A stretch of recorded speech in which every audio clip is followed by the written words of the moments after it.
Hello, it's Lucy here, Outdoor Learning Officer, and today we are meeting a tree. So my tree isn't in my garden, but does lean over to my garden. I have a few questions for it. You can join in as well, so if you have a tree in your garden, or if you can see a tree from your window, or there's one that leans over, why not join in and have a go at answering these questions? This is my tree that is just behind my garden but leans over into my garden. So this is the tree that I am going to be meeting today and asking a few questions. So my first question is, what is the name of your tree? So I'm not going to tell you what my tree is called. I'm going to see if you can guess and let me know at the end. But what about your tree? So don't worry if you don't know what it is. Hopefully at the end of this we'll work it out. So the next question is, why do you like this tree? So have a little think. Why did you pick it? Does it have a particular colour?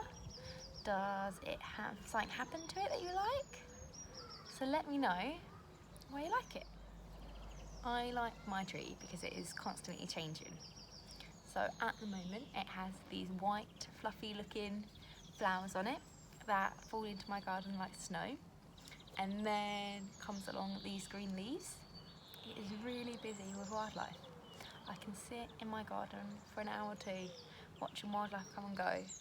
There's blackbirds nesting in the ivy, blue tits foraging in the blossom, and buzzing bees looking for nectar and pollen as well.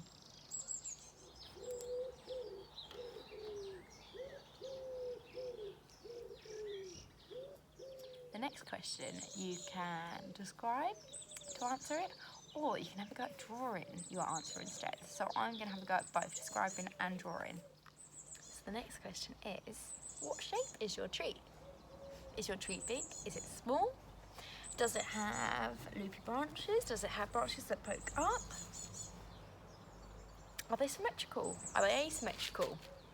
Have a little look. My tree is tall. I know that my tree can get up to 30 metres tall, but I don't think mine is 30 metres tall. It has branches either side, though they don't look symmetrical. They look random. So it's only a rough drawing, but by drawing I have noticed that there is a few symmetrical branches. Not all of them are symmetrical. Like this one over here hasn't got any branches coming the other side, so that's asymmetrical. But this one here had one either side. So that's interesting. So sometimes by drawing something you notice the more finer details. The next question is, what does a bark look like? So if you can get close to your tree, something you can do is a bark rubbing. So if you have a piece of paper and some crayons and you put the paper on the bark and then get the crayons over the top, that will get the print of the bark onto the paper. So that's something you can have a go at. If you can't get close to your tree like me, you can just have a little look and see what it looks like. So my tree has got horizontal lines on it. So most trees have vertical lines going up. Mine is horizontal. The next question is, what do the leaves look like? So this is my tree. I can't actually touch it, and I can't quite get close enough to the leaves.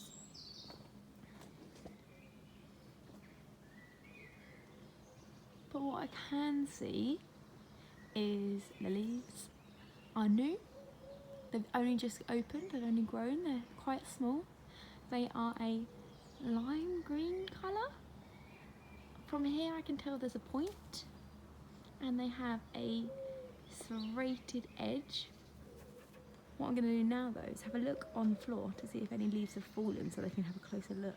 So this is my leaf from my tree. So as you can see, it's got a serrated edge. It's got a point. It has one main vein going up the middle with several little veins either side. And it is a lime green colour. So this is the underside. There is some tiny little hairs on it. I don't know if you can see the little white fluffy bits. So it's quite soft. And it has a lovely red stalk. I'm going to have a little go and see if I can take a leaf rubbing. So I'm going to put my leaf underneath, the paper on top, push down hard, and then with my pencil,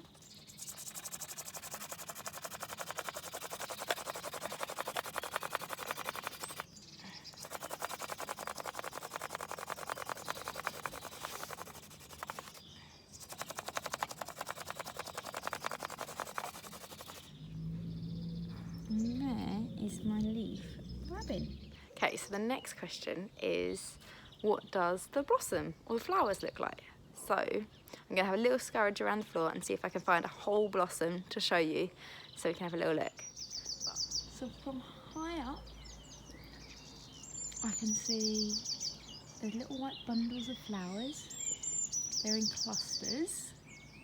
They're white and they look like they have a bit of a golden middle. And there is the blossom. So there is 5 petals. They're white, and you can see in the middle I've got these long white stalks that have got orange on top of them with a yellow one in the middle. The drawing doesn't have to be perfect, just try it as best as you can. And now from that, I'm going to have a little look and see if I can identify what each of the part is. So, the main one, which is a yellow long one, is the stigma, which is at the top, but the bottom of it is called the style. So this is called the sepal. These white ones with the yellow tops are called the stamen, which is broken up into the filament and the anther at the top. And then we knew this one, which was the petal. Now that we have answered all them questions, can you tell me what my tree is? Let me know in the comments if you guessed. So my tree is a wild cherry tree. So the blossom that we found will turn into cherries. The cherries start off as yellow and then red. So that is another reason I love this tree, is because it's always changing. There's always something different happening. And if I am really, really lucky, which I probably won't be, because the birds tend to always beat me, I can actually eat my cherries. So the birds love this tree. So not only does it offer blossom early on when there's not much blossom about, once the blossom has turned into cherries, the birds love the cherries. And what they will do in return, so once they've ate up the cherry and ate all the cherry seeds, they'll then fly away, and then they will disperse the cherry seeds by their poo, and then the cherry tree will have another go at growing somewhere else. What tree did you have? Do you know the name of it? Don't worry if you don't. Why don't you send us a picture and I can help you identify it? Or you can go onto the Wildlife Watch website and have a look at the spring ID sheet and see if you can work it out. Once you know your tree name, why don't you have a go at using natural materials to then create that name around it? If you can't get close to your tree, don't worry, you can just do it as close as you can. Or if you're in home, you could use stuff from inside your home to create that word. So mine is a cherry tree, so now I'm going to go looking around my garden and see if I can find anything to make the word cherry.